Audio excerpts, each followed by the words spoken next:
When Solo Leveling dropped a few years back, I remember just how pumped everyone was. And you know, with me being a pretty big anime fan myself, I was excited too. Now that it's 2026 though, trying to recall any events in the story has become a lot harder. And even though I've heard good things about the second season, I still just don't really have the urge to watch it. There's something about it that's just off.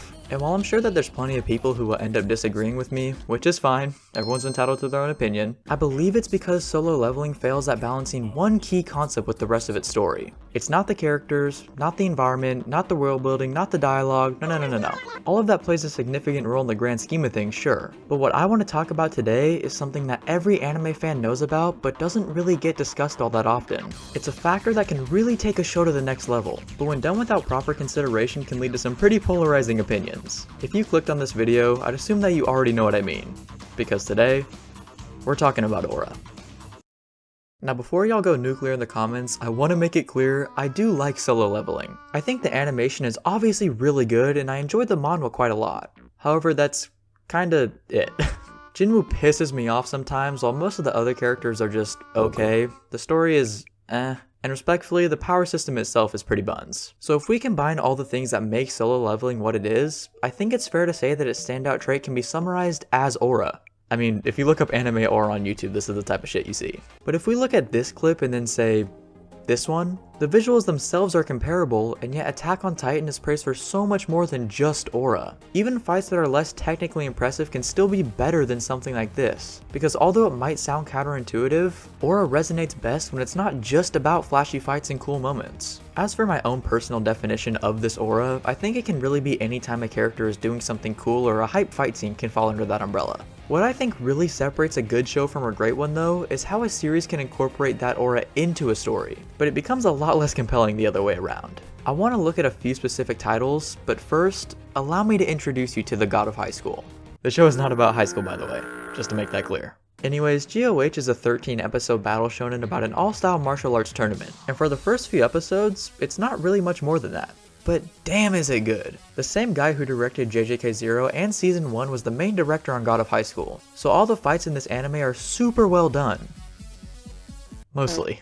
While this series does open with some kind of godlike power smashing this island, the tournament itself has a much more grounded feel. Fights are punchy and focus on the technique of each contestant, and the series gives a lot of room for each fight to have their own unique feel. Simply put, this anime has amazing aura. Whether that be the fights or the characters themselves, it's all pretty sick. But then things take a bit of a turn.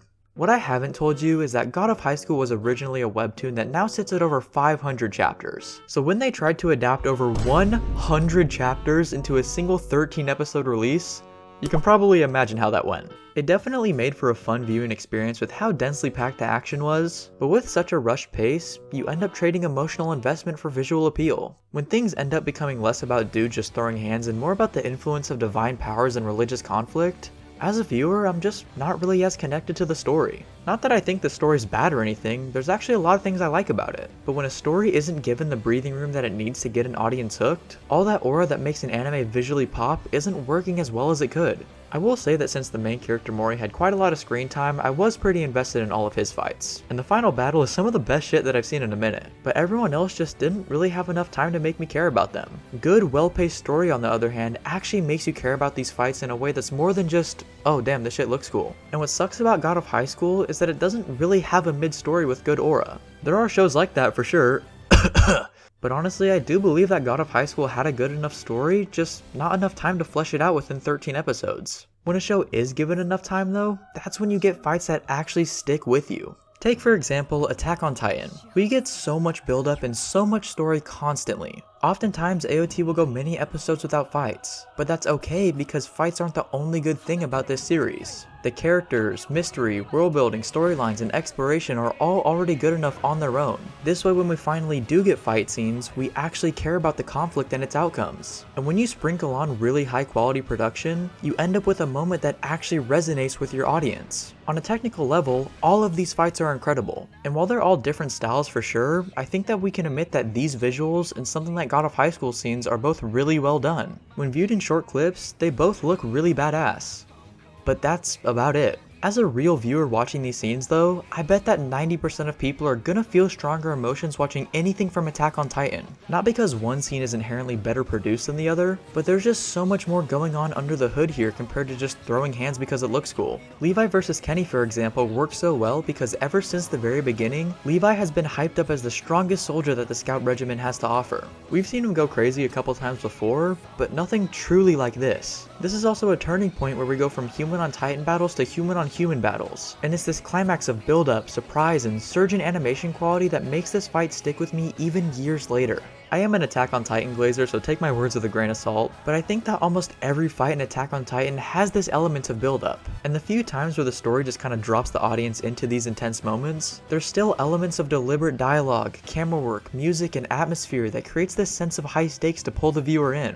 But if you want a more recent example, Jujutsu Kaisen also does this incredibly well. Honestly, the newest season was leagues above what I had expected in so many ways. The fights were incredible, the shots were super creative and dynamic, and in my opinion, the entire series was just elevated tenfold by how the manga played out. Every single episode had something glaze-worthy, with the Maki and Yuta episodes being the strongest contenders. But at least for me personally, it was Higuruma's episode that struck me the hardest. On a technical level, I do believe that these two are more impressive, but there was something so deeply human about Higuruma and Yuji's exchange that made me fall in love with this sequence. Mind you, before this, we knew absolutely nothing about Higuruma at all, and yet within just 2 episodes, most viewers and myself especially were enthralled with this duo, making their eventual clash all the more interesting. I could go into every specific element that makes these episodes and all of JJK Season 3 as a whole so good, but if I had to dumb it down to one specific point, I think that it ultimately all comes back to deliberate focus. When looking at God of High School and all of its characters, it's trying to balance the motivations and conflicts of dozens of people, while Jujutsu Kaisen on the other hand took the time to give Higuruma specifically almost an entire episode of background in the middle of such an action-packed season. It's rare to see such a normal dude in something like JJK, and with how much background he was given before we see his actual fight, the conflict feels real. It's not just some flashy montage of cursed techniques or even a good versus evil thing. It's this clash of conflicting ideas of justice with 2 very real, understandable characters. That element of depth combined with the massive level of technical polish on this episode mixes together to create a moment that not only looks amazing when viewed casually on a reel, but also incredible as a real viewer of the series. God of High School on the other hand certainly looks amazing, but it is kind of a basic good versus bad kind of thing that works well enough for the main character Mori, but with everyone else it's just kinda meh.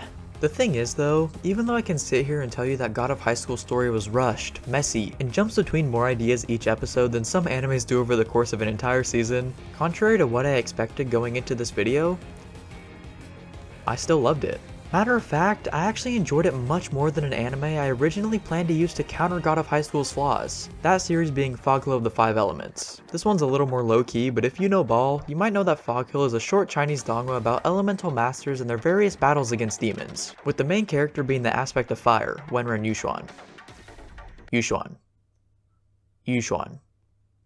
I'm not Chinese, alright. Anyways, you might be able to tell from the basic summary that I gave, but Fog Hill's story is pretty basic. I'm not really a big Chinese media consumer in general though, so maybe it just didn't hit as hard for me, but the whole idea of demons versus humans with superpowers without any kind of crazy twist is pretty generic. But with Fog Hill, that's not actually a problem. The focal point of this series is clearly the fights, as Fog Hill might have, I'm not joking, some of the best fight animation that I've ever seen. Honestly, there's even so much going on at times that I have a hard time comprehending what I'm even watching because it's so incredibly fast and fluid. God of High School has a little more of a complex story that falls a bit flat because of its rush pacing, with aura being its main saving grace. But Fog Hill on the other hand is more of a complete package that actually lets its story breathe and has great aura too, even if the story itself is a little less compelling. I originally planned to make this point about how even with a less intense story, Fog Hill is still better than God of High School because it did a better job of tying in its story with its aura. But after watching both series again, I discovered something that I didn't really expect. I do think that God of High School has more problems, and it's certainly less of a complete package than Fog Hill. And yet between these two, I still felt myself gravitating more towards God of High School. Maybe it was the overall aesthetic, maybe the characters, or maybe even the music. But as much as I racked my brain trying to prove why Fog Hill was better, I couldn't. On paper, it should work more. It has amazing aura that's amplified not necessarily by high stakes or emotional investment, but just by letting the story simmer while being a canvas for the fights themselves. And yet I still found myself more fond of God of High School. I've been doing all this talk on how elements of a show can alter the viewing experience, but something I forgot while making this video is that I'm not always watching through the lens of an analyzer. Sometimes, I'm just a dude watching anime.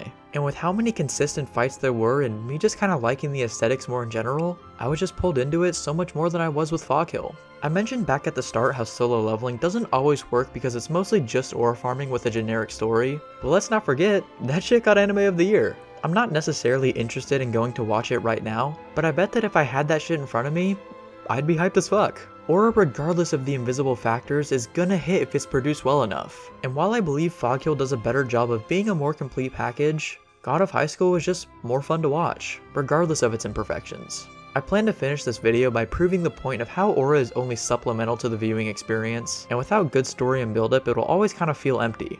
But I think I've changed my mind. I think oftentimes that can certainly be the case, but I got so caught up in the objectivity of things that I forgot that everyone's own unique taste can sometimes be more important. Sometimes you just want to see good guys come out on top and look badass while doing it. And when you've got a great soundtrack, cool looking characters, and other thematic elements that you simply just enjoy, sometimes that's all you need.